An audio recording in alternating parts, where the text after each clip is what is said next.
Yesterday's readings from the Acts of the Apostles talked about how there was some controversy among the apostles, that some felt that all the Gentiles had to be circumcised and they had to take on Jewish practices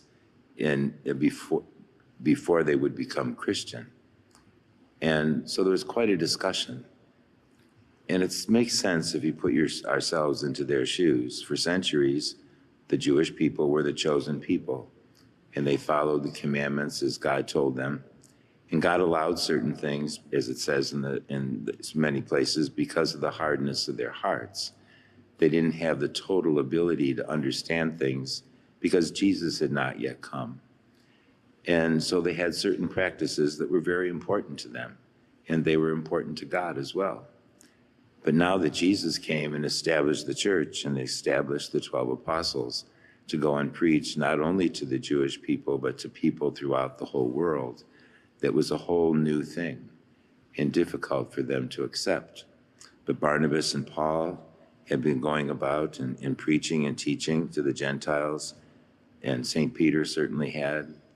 And Paul was very strong. He felt that there was no need to go back and practice Jewish law because that's the old law. Now we have the new law of Christ.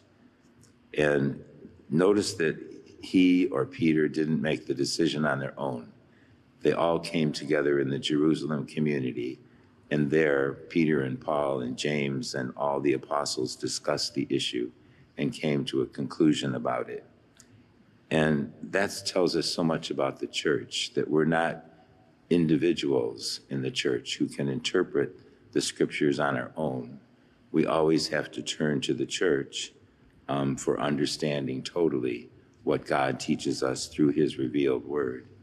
And it's such a blessing, because if we didn't have that, the guidance of the Holy Spirit wouldn't be there. And we need the guidance of the Holy Spirit to guide the church. So many things we don't understand, but we have to have faith and trust that the Holy Spirit is guiding the Pope and the bishops and leaders of the church. And in matters of faith and morality especially, we cannot change. And there are other things that can change, and those are disciplinary laws or liturgical laws. Those things can change, but the essential things cannot. And so we're very fortunate. When we come together in the Mass, we are God's people, all joined together worshiping the Father. In Jesus is what worshiping with us, offering himself and us to the Father. And so it's here that we're united in unity and in peace. And it's symbolic of how that unity and peace should be throughout the world. So today we thank the Lord for calling us here, thank for his word that he gives us, and certainly for his body and blood in the Eucharist that unites us with him and with one another. Let us stand and offer our prayers and petitions.